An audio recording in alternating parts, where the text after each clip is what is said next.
Hello and welcome to this Dota 2 tier list for hard supports for patch 7.38. I was very fortunate to have an interview, sort of, a discussion with Castaway, the position 5 for Mongol. He's like 14k MR or something.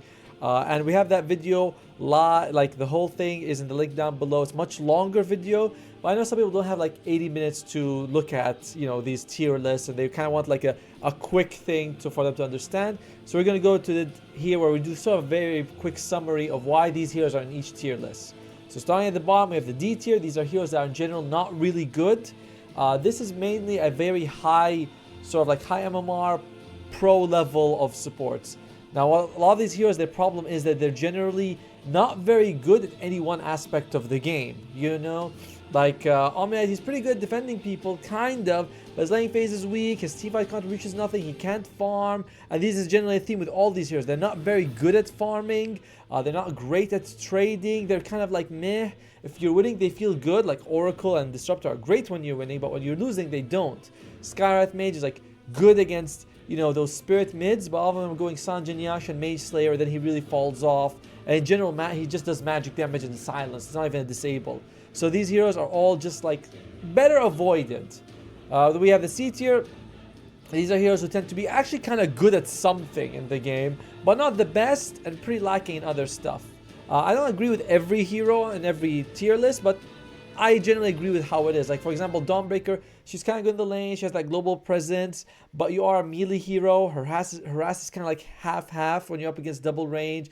Same thing with Undying, same thing with Treant Protector. They're not bad, but they're not amazing. Vengeful Spirit, for example, her problem is that her facets are kind of ass. You have a facet like Soul Strike, which is good in the laning phase, but you don't right-click much as the game goes on. And Avenging Missile, which is better in late game, but you also... Castaway is like, you swap, you throw one missile, and then you usually die. I kind of agree with that. So it's not much. IO is kind of ass when you play pubs. Witch Doctor is pretty good, but you don't actually have a fast if you go Headhunter. If you guys remember, this is a fast that used to be an actual built-in mechanism of Paralyzing Cask. And Grigri is a very awkward to use innate ability. So these heroes, they're fine. Kind of playable. Abaddon, he says, actually an okay support, but you're better off using him as an offlane or a carry. So that's why these are in the C tier. In the B tier, now we're getting to sort of the good stuff. These are, very workable heroes if you know what you're doing. Clockwork is strong in the lane. Ogre Magi is also pretty solid in the lane. Ancient Apparition has one, he's got some very nice buffs this patch. Like you can see when Ice Blast is going to kill someone, so that really helps you get that little extra oomph that you need from your team. Cold Feet is better. Chilling Touch is better level 1. It has double Death Rhyme as well. Like, a lot of things are just better. You can release Ice Blast when you're silenced, so he's just nicely buffed. So these are all heroes that are very workable. Like Sapphire, her spells are good, but she suffers an identity crisis of, I want to be close to use my cookie, but I want to be far away to use my Mortimer's Kisses, and that's a bit of a problem. But they're all very workable heroes if you're looking at the B tier.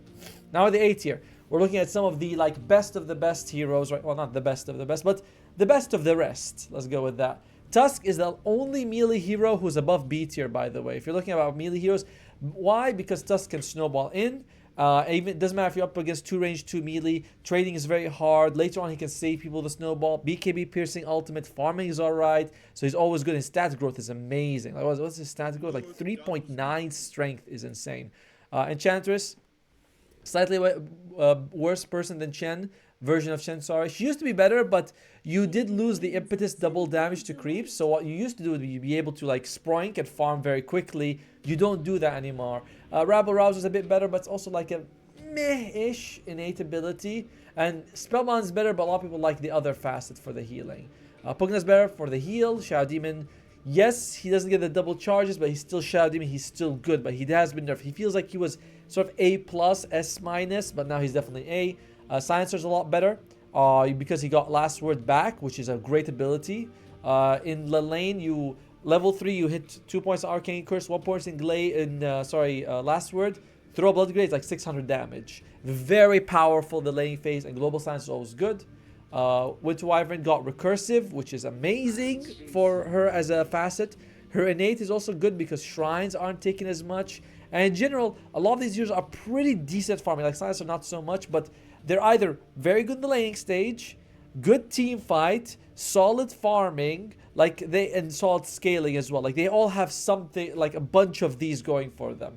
Like Zeus, solid laning phase, D wards very easily, which is nice. Global presence, good farm, good scaling. You're up.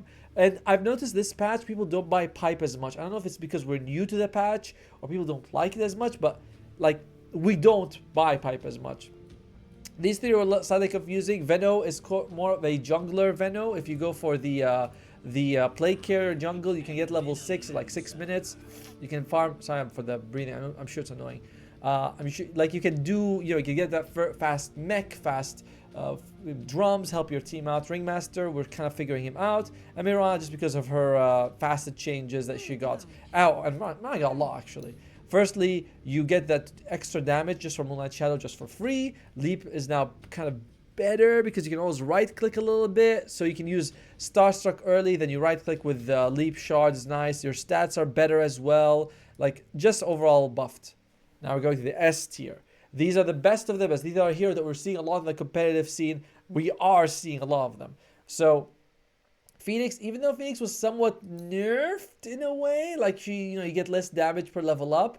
Overall, you're kind of the same, right? You just get slightly less damage when you level up. Everything else is fine. You're no longer universal, but that's okay. You're still Phoenix. Fantastic scaling, percentage-based damage, BKB piercing ultimate, high mobility, great farm. Like Phoenix is S tier, does everything. Chen is also what he got. I don't know all the changes. I don't play Chen. I don't know all the changes, but in general, Chen has always been. Wow, my God, he's got 5 facet. Holy shit.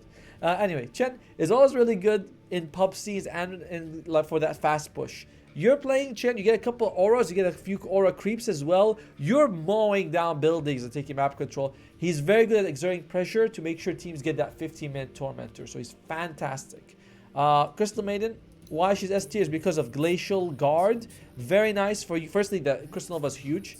You can apply the shield for everyone in the lane. You win the laning phase. You just go press Q a few times and you win the laning phase. People can't trade against you. It's really good.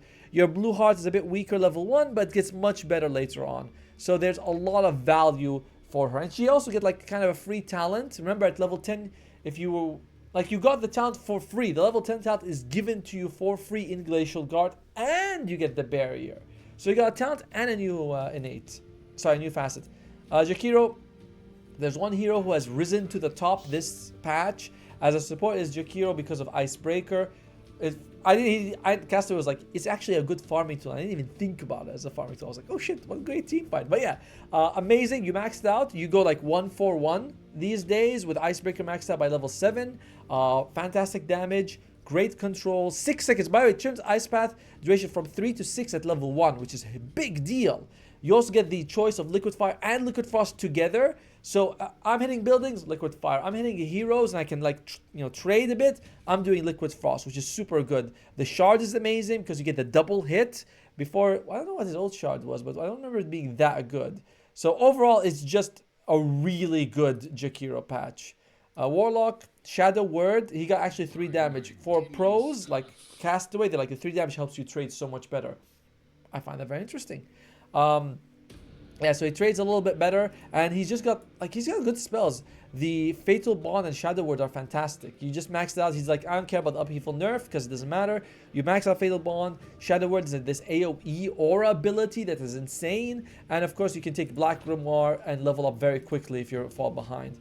Battle Rider's great lane, same as before. Better stats actually, more strength, more agility, more intelligence, less damage per level, but again, after a few levels, it doesn't matter because you're not really right-clicking a lot. And of course, last one's Dazzle. He just loves the new ultimate, which I do too. Poison Bloom and Nothal Boon have just been buffed. They're like double impact. Congratulations. Of course, all stats buffed. Strength, agility, intelligence, all better. He doesn't lose a lot of damage either. Like, you only lose 0.8, which is fine. And yeah, you just get this new Nothal projection is fantastic. He really likes this one. So yeah, this is the tier list you guys can see. Again, I want to make it this quick, fast summary. Let me know if you guys think of this video, if you disagree. I don't agree with every hero, by the way. Like, I think Dawnbreaker is at least B tier, to be honest. But I do think that this is a very strong like accurate representation of the general hero strength levels of these. Some of them might be one up or one down, but it is this is what the pros believe, and I can't help but agree. Like the video, subscribe, do the things, and thank you very much for tuning in.